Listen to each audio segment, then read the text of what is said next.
CGL crack करने के लिए मैथ्स में आपको 50 आउट ऑफ 50 लाना पड़ेगा या मैथ्स में आपको ज़्यादा से ज़्यादा स्कोर करना पड़ेगा। तो अगर आप भी सीजीएल 2027 या अपकमिंग एग्जाम्स की तैयारी कर रहे हो तो ये वीडियो आपके लिए है। इस वीडियो में मैथ से रिलेटेड मैं आपको स्ट्रेटेजी बताने वाला हूं जिससे आपकी मैथ यहां से लेकर यहां आ सकती है। और इस वीडियो में मैं आपको 3 स्टेप फॉर्मूला बताने वाला हूं जो खुद मैं अप्लाई कर रहा हूं और इसका रिजल्ट भी मुझे देखने को मिल रहा है। और अगर आप भी ये 30 से 40 दिन तक इस 3 फॉर्मूला को फॉलो कर लोगे तो आपकी मैथ यहां से लेकर यहां आ जाएगी। तो वीडियो को एंड तक जरूर देखना। अगर आपकी मैथ ज़्यादा वीक है या आपको मैथ से डर लगता है तो इस वीडियो को देखने के बाद आपका डर खत्म हो जाएगा। तो वीडियो को शुरू करते हैं, सीधा पॉइंट पर आते हैं। बट उससे पहले वीडियो को लाइक और चैनल को सब्सक्राइब जरूर कर देना। तो वीडियो को शुरू करते हैं। तो मैथ को स्ट्रॉन्ग करने के लिए बेसिकली 3 स्टेप फॉर्मूला मैं आपको बताऊंगा। तो स्टेप 1 हमारा आता है रिसोर्स सिलेक्शन। अब जैसे कि आपको पता है कि मैथ 2 पार्ट में डिवाइड है, अर्थमेटिक और एडवांस। तो इसके लिए सबसे पहले आपको क्या करना है, रिसोर्स सिलेक्ट करना है। अब रिसोर्स क्या करना है, तो बेसिकली मैथ पढ़ने के सिर्फ 2 ही तरीके हैं। पहले आपको कॉन्सेप्ट क्लियर करने हैं, फिर उसके बाद प्रैक्टिस करनी है। तो कॉन्सेप्ट क्लियर करने के लिए आपको रिसोर्स को सिलेक्ट करना पड़ेगा। अब रिसोर्स में आप क्या कर सकते हैं, किसी भी टीचर का बैच ले सकते हैं या यूट्यूब पर किसी की प्लेलिस्ट फॉलो कर सकते हैं। अब मेरी बात करें तो मैं गगन प्रताप सर के बैच से पढ़ रहा हूं और उनका बैच अब चल रहा है तो वो मैं कर रहा हूं, ठीक है। तो उसी तरीके से आप किसी टीचर का बैच ले सकते हैं या यूट्यूब पर जिनकी प्लेलिस्ट्स हैं उनको फॉलो कर सकते हैं।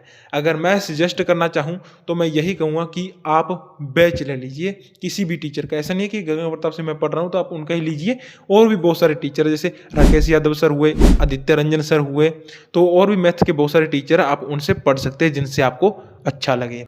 तो बैच आपको ले लेना चाहिए क्योंकि बैच में आपको पॉइंट टू पॉइंट हर चीज़ क्लियर होती जाएगी। तो कॉन्सेप्ट क्लियर करने के लिए आपको बैच लेना जरूरी है। फिर उसके बाद आपको प्रैक्टिस के लिए कोई भी एक प्रैक्टिस बुक ले लेनी है।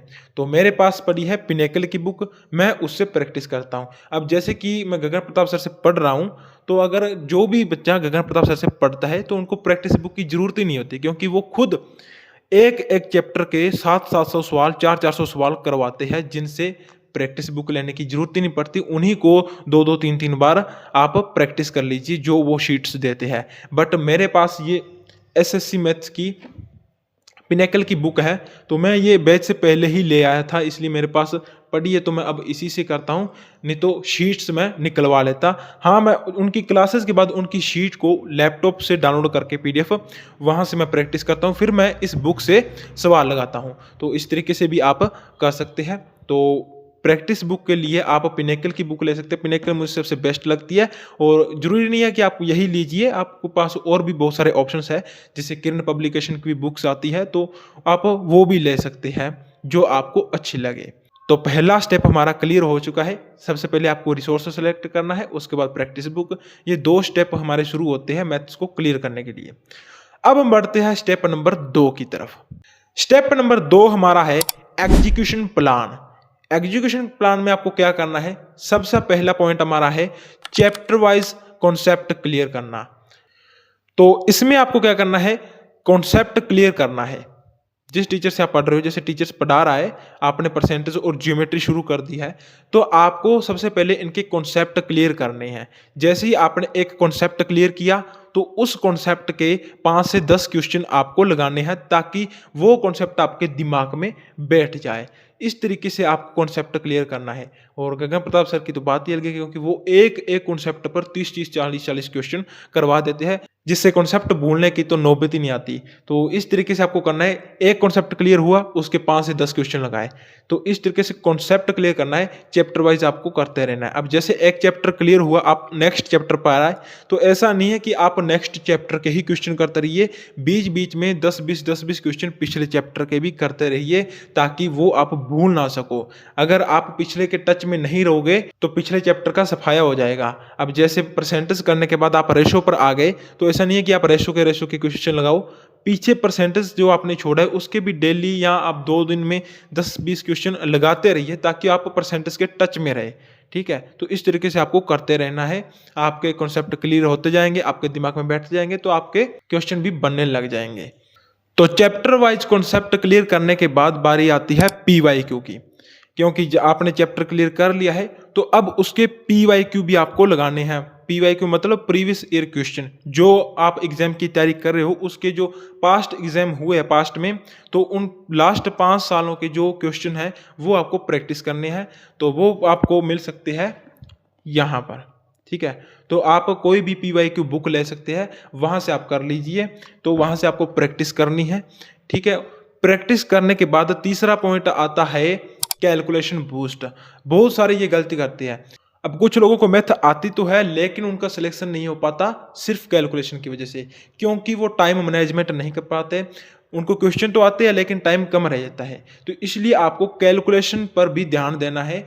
डेली आपको 20 से 25 मिनट कैलकुलेशन को जरूर देना है। कैलकुलेशन में आपको क्या करना है, कैलकुलेशन में आपको 1 से 50 तक टेबल्स याद करनी है, 1 से 30 तक क्यूब, 1 से 50 तक स्क्वायर, ट्रिपलेट्स, परसेंटेज वैल्यू, इन सब चीज़ों को याद करना है। और साथ में हो सके तो कुछ ऐप्स भी आते हैं, तो उनमें से कोई भी ऐप सेलेक्ट कर सकते हो। उनमें क्या होता है, आप गुना भाग घटाव इनकी प्रैक्टिस कर सकते हो। तो उनमें टाइम लगा होता है, इतने सेकंड में आपको ये उत्तर देना है। अगर नहीं देते हो तो अपने आप एरर आ जाता है। तो ये चीज़ें होती है, टेस्ट होता है कैलकुलेशन का भी, तो आप वो ऐप यूज़ कर सकते हो, आपकी कैलकुलेशन भी बढ़ जाएगी। तो यही स्ट्रेटेजी है, रिसोर्स सेलेक्ट करना है, उनसे पढ़ना है, कॉन्सेप्ट क्लियर करना है, फिर PYQ लगाना है, फिर आपको साथ में कैलकुलेशन स्पीड भी बूस्ट करनी है। और उसके बाद हमारा लास्ट थर्ड स्टेप आता है मॉक्स एंड एरर एनालिसिस। जब आपका सिलेबस 60 से 70% हो जाएगा तब आपको मॉक टेस्ट देना शुरू कर देना है। मॉक टेस्ट सब देते हैं लेकिन एनालिसिस नहीं करते। तो आपको ये गलती नहीं करनी है कि मॉक टेस्ट दे दिया, स्कोर देख लिया, ठीक है। मॉक टेस्ट देने से ज़्यादा इंपॉर्टेंट है उसको एनालिसिस करना भी, कहाँ हमारी गलती रह रही है। तो मॉक टेस्ट भी आपको जरूर देना है। मॉक टेस्ट ही आपकी स्पीड बढ़ाएगा। और जब आपका मैथ्स का 60-70% सिलेबस हो जाएगा तब आपको मैथ के सेक्शनल मॉक टेस्ट देने शुरू कर देनी है। और फुल मॉक टेस्ट आप हफ्ते में 1 या 2 बार देना शुरू कर देना। तो इस तरीके से आप मॉक टेस्ट देना शुरू कर देना है। और उसको एनालिसिस तो जरूर करना है, एनालिसिस तो भूलकर भी मिस मत करना। एनालिसिस आपको डेली करना है उसके बाद। तो ये मैथ की स्ट्रेटेजी है, सिंपल सी स्ट्रेटेजी है। मैथ से डरने की कोई जरूरत नहीं है, कोई ज़्यादा बड़ी तोप नहीं है मैथ। आपको डरना नहीं है बस। कोई भी काम आपको नहीं आता तो आपको सीखना पड़ता है, तो सीख जाओगे। सीख रहे हो मैथ तो सीख जाओगे, बस इतनी सी बात है। हर कोई जीरो से ही शुरू होता है, तो डरने की कोई बात नहीं है। अगर आप कल को कोई काम भी करोगे तो पहले वो सिखाया जाएगा फिर ही आएगा। इससे तो नहीं है कि आप जन्म से ही वो सीख कर आगे, सीखना पड़ता है। तो बस मैथ भी सीख जाओगे, ठीक है। तो इस तरीके से मैथ स्ट्रेटेजी है जो आप फॉलो कर लीजिएगा, आपको रिजल्ट जरूर मिलेगा। और ये रिजल्ट मुझे भी मिल रहा है। तो मिलते हैं हम नेक्स्ट वीडियो में। और नेक्स्ट वीडियो किस टॉपिक पर लानी है कमेंट सेक्शन में जरूर बता देना।